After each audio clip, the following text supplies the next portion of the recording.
Hi family, happy 9 weeks out. Wow, time is like seriously flying, but it is Tuesday, July 14th at 3:45 p.m.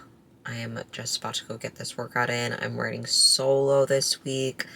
Things are really heating up for Mike at work, so he is a busy bee, but some updates. So I was checking with Jamie on Mondays.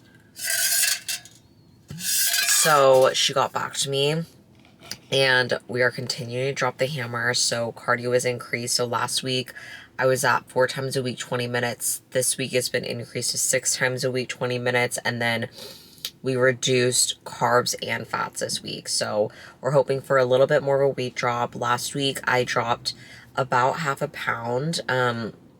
I did have a lot of inflammation just because I've been pushing so hard at my training that I actually think I might have injured my core a little bit. So I'm going to start wearing my weight belt on my top sets. So that's going to be kind of my new thing, just to be careful because I have been training really intensely for a couple weeks. So just to make sure that we don't further strain my core, that's what we're going to be doing. But I'm going to go get this workout in. Honestly, I feel like I haven't had moments where I've really wanted to pick up the camera just because I've been trying to do like one foot in front of the other, get used to this new like increase in frequency. But I want to share with you guys a journey as much as I possibly can. So right now I'm feeling really optimistic, really excited. I'm honestly not even worried that we didn't drop as much as I think she anticipated with the initial changes. I think we're going to get a good drop this coming week, but I'm just excited. Like all of the things are happening now of planning the shows. Today I actually ordered my I got some new shoes and jewelry, so I'll show you guys what that looks like. And I'm really honing in and defining my posing routine now, and it's been really fun because I've been studying a bunch of different videos of my posing and other posing, and I was kind of studying my my pro card posing routine, and it just really got me in my feels today because that is like almost exactly a year today that I got my pro card. I think USA's is in like 2 weeks. And just looking at that routine and who I was, like, it just reminds me of like how much growth you could truly have, physically, emotionally, mentally, spiritually. Like, I'm not the same person that got that pro card, and I'm so proud of that girl, of getting to that point. And looking back, it's like that feels like years ago, but it makes me so thankful for the journey, because without this journey, without this path, I wouldn't have that growth. I wouldn't have this goal that I'm going towards every day that's pushing me to be a better version of myself. And that's why, like, I'm just so thankful to be on this journey, and I want to share with you guys as much as possible, because anything you want to do is really possible if you just put in the work every single day. And I'm just so happy with where I'm at and what I'm doing, and I'm excited to bring a whole new level of myself, even from the beginning of this year, a whole new level of physique, a whole new level of person at the end of this year for fall season. So I'm just really thankful and excited, and just very nostalgic today reflecting upon those videos. But I'm going to go crush this workout. I'm in like a sweet pocket right now where hopefully the gym won't be too busy before 5 o'clock. So I'm going to go get this in, and I'll try and pick up the camera and share with you guys more how I'm feeling. But for now, we got some work to do. We're in the fat loss phase, so we got some weight to lose, and show is coming. All the exciting things are coming. So I'll bring you guys along for the ride. Okay. Talk to y'all soon. Bye. Tea House Spa.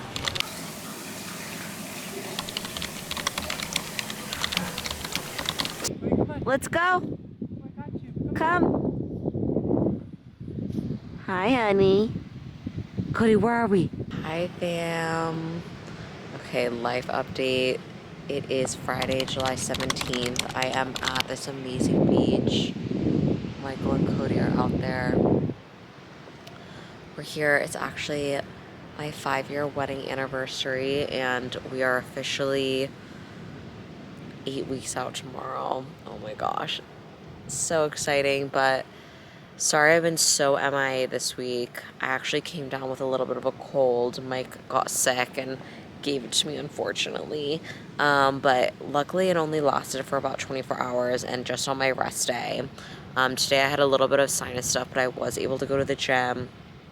Last night, which I showed you guys, I surprised Mike and we went to this like bathhouse place. It was amazing. It was actually called like Tea House Spa, and they had like unlimited tea, and there was like a hot tub room with a sauna. So that was amazing. That's kind of like our pre-anniversary celebration. And then we were able to come to this beach, which we were at last year on our anniversary. We actually did a photo shoot here, so it was nice to come back here. We're just chilling, watching the sunset. There's some like surfers out here.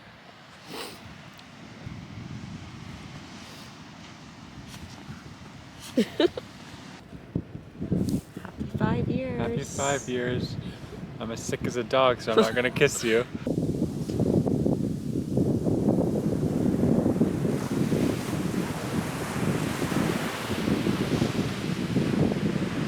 Hi y'all, welcome to the vlog. I'm just gonna film this get ready with me and talk about a concept that I really think has helped me grown. It's kind of crazy because right now, like literally this weekend, I'm approaching exactly 1 year since I got my pro card, which it's so crazy because it feels so long ago, and I can't believe it's only been a year. Like a year flies by, but so much has happened this past year, and I had a lot of clients ask me, for those of you who don't know, I am a lifestyle coach. So I have my own lifestyle coaching business, and I love it. I love teaching. I have women and men how to transform their lives through fitness, through nutrition, through supplementation.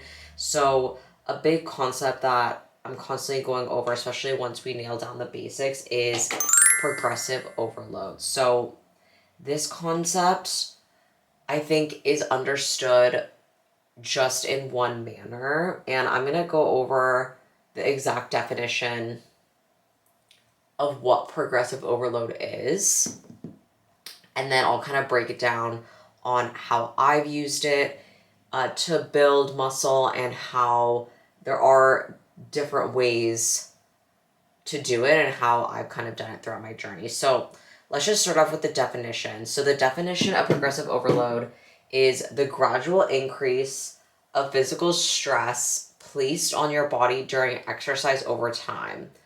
It is the foundational principle for building muscle, improving endurance, and avoiding fitness plateaus, forcing your body to adapt and grow stronger to handle the new demands. So let's unpack that. When you think of progressive overload, especially when it comes to training, I think a lot of my clients and general fitness people, they typically think of increasing the load, which is one of the first methods. So adding more weight to an exercise, adding more weight to the bar. This could be, week per week. Each time I'm going to the gym, I'm hitting shoulders. Say 1 week I'm doing 30-pound dumbbells, the next week I'm doing 35-pound dumbbells. And then there's also another concept of set per set. Say you have 3 sets in the gym.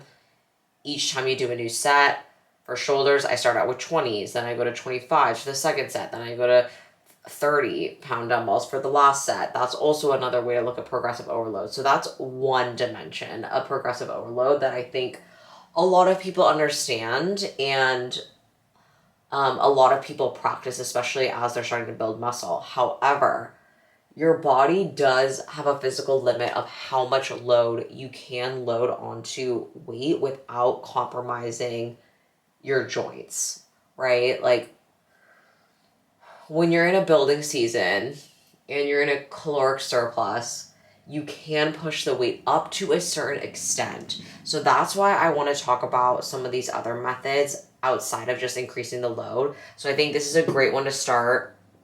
If you're trying to grow muscle, definitely focus on increasing the load. I like to coach my clients on increasing the load set per set. And then when you come in that next week, whatever your highest working weight was, try and start your first exercise with that weight. So say I ended shoulder press at 30-pound dumbbells as my top working set last week. This week, that's what I want my first set to be. And then from there, I'll go, okay, 35, let me try that. 40 pounds, let me try that, right? So that's a great principle. I think once you've kind of reached the max load that you can handle without, bringing your joints and things like that, that's when I think you can start increasing the volume. So increasing the volume is just performing more reps during your exercise. So you will start to notice this as you're lifting. Like, say you come in that next week and you're doing the 40-pound dumbbells and you're like, okay, this is way too heavy. Drop the weight down and just do more reps. Say your rep scheme was between 12 and 15 reps. For each exercise, you're only getting to 12 reps. Try and get to 15. Push yourself to do more volume. So that's also another way that you could progressively overload. So it's not only load. I think so many people are focused on load, like the number, adding weight to the bar, but that's not the only way that you can progress and continue to add that physical stress on your body, forcing you to continue to grow, right? Because progressive overload is building muscle, improving endurance, and avoiding fitness plateaus, right? So by adding more volume, you're increasing your endurance on the muscle. Okay. And then this is a third principle that I thought was good to understand. So after you've kind of increased load, increased volume, is increasing time under tension. So this is the concept of tempo. So when you're lifting the weight, I'm losing battery. Okay, hi you guys, I'm back. My camera died and now I'm making pre-workout for Mike and I for the gym. So I figured I would finish the last two of the progressive overload types here. And I can kind of show you guys my pre-workout routine, but obviously the go-to pre right now is the Super Savage Watermelon Grape OG. Really funny story about this is the caffeine in this is actually, it's 400 milligrams per scoop.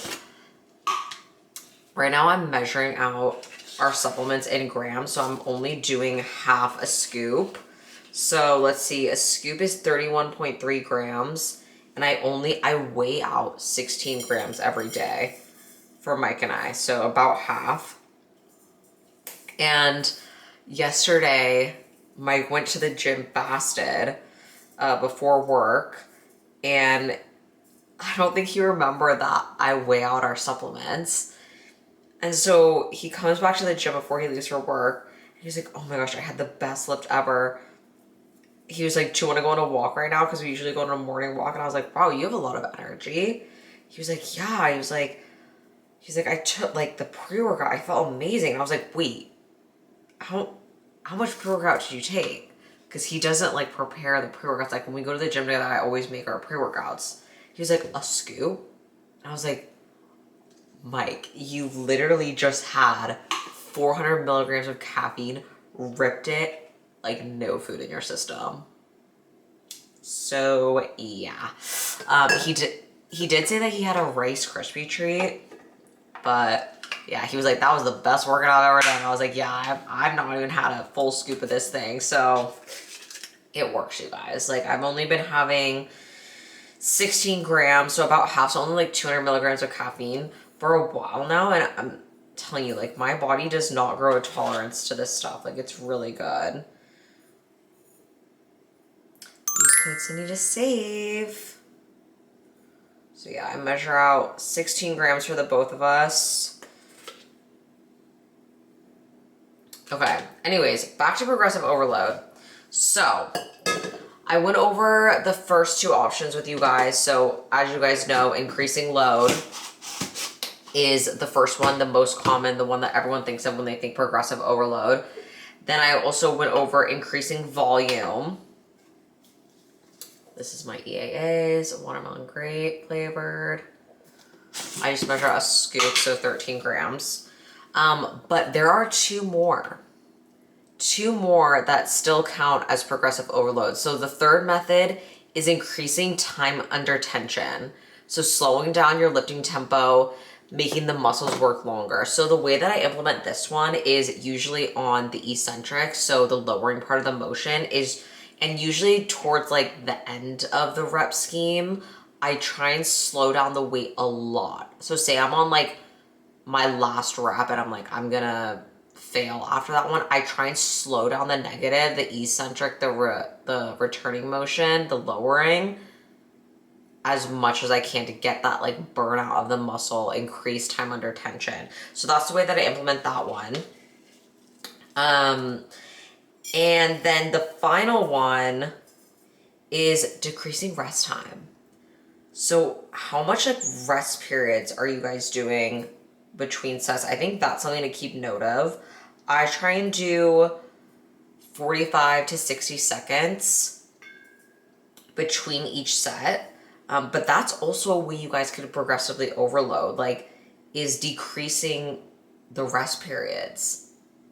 That's a way to progressive overload. So I just wanted to go over all of that with you guys to just say, like, there's many different ways to progressively overload, and by progressively overloading, that's how you're gonna build muscle. So try out those 4 different methods. So increasing load, increase volume, increase time under tension, decrease rest.